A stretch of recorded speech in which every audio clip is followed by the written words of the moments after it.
Hi, my name is Nurdami Arna Mintimat Barnisam, and today I'm going to talk about the adverse effects of social media in our life. Social media actually refers to the websites or application that facilitates the communication and interaction among the users. And social media enables users to share information, ideas, and content. According to the Global Web statistic, 63.9% of the world's population use social media and the average daily usage is 2 hours and 20 minutes. However, have you ever caught yourself scrolling for hours feeling more drained than when you started? And let me tell you a story about me and social media.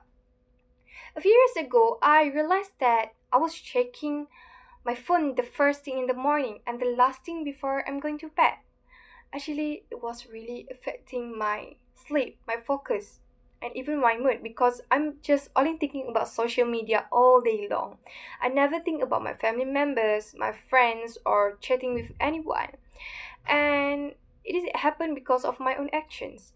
And scrolling through social media all day, and if I don't even scroll for a minute, it feels like very real. And I realized that there was something wrong with me and the social media.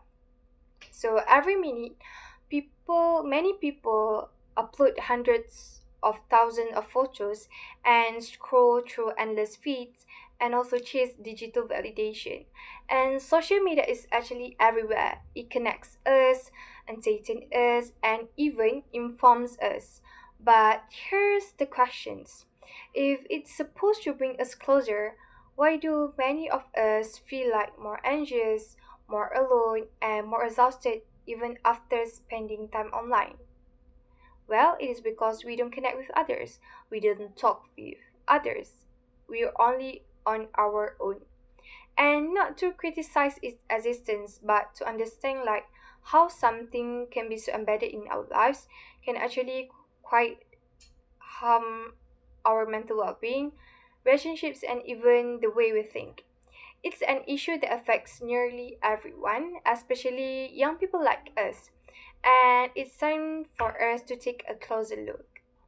Let's begin with one of the most personal and immediate effects, which is our mental health. While social media offers entertainment and connection, it also can lead to increased levels of anxiety and depression and also stress. Why? Because the constant comparisons, the pressure to present a perfect life to others, and the addictive nature of scrolling will all take a toll on how we feel about ourselves and our life. In today's world, many of us actually rely on social media platforms such as Facebook, as Snapchat, YouTube, TikTok, and also Instagram to find and connect with each other. While each has its benefits, but it's important to remember that social media can never be a replacement for a real world human connection. It requires in person to contact with others to trigger the hormones that alleviate the stress and make you feel happier, healthier, and more positive.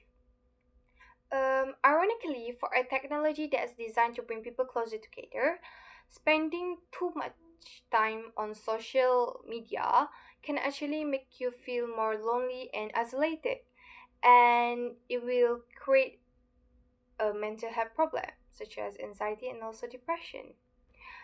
Beyond mental health, social media is also reshaping on how we interact with the people around us. While it seems like we're connected than ever, the reality is that the face-to-face communication is decreasing. We're losing the depth of real conversation, replacing them with likes, emojis, and short replies. Even more concerning is the rise of online harassment and cyberbullying, especially among the teenagers. And the anonymity of the internet gives people the freedom to say anything they want, anything that they would never say in person. And those words can have serious emotional consequences to others. Another major concern is that the spread of misinformation and the loss of privacy. Social media platforms use algorithms that feed us with content that we already agreed to take a look at, and it making it harder for people to think it critically. For example, false information spreads quickly, often faster than the truth. And at the same time, our personal data is constantly being collected, shared, and even sold, often without us fully understanding or knowing what we're agreeing to. And these platforms are not just tools for connection anymore. It feels like they're just a powerful machines that shaping in what we see, what we believe, and how we behave. Social media also makes it harder for people to focus and get things done. Many of us check our phones while studying or working, thinking it'll just be a minute, but that minute actually often turns into 20 minutes, 30 minutes, or even hours. And this habit can lead to poor concentration and lower performance in school or at work. And this will affect our time management and mental energy. In conclusion, while social media has its benefits, but we can't ignore its harmful effects on our health, relationships, focus, and how we see the world. It's easy to get caught up in likes, stress, and endless scrolling, but it's important to be aware of how it's really affecting us. We need to use it more mindfully and not just to connect with each others, but also to protect our own well-being. Because a small change in how we use social media can actually make a big difference on how we feel and live our life.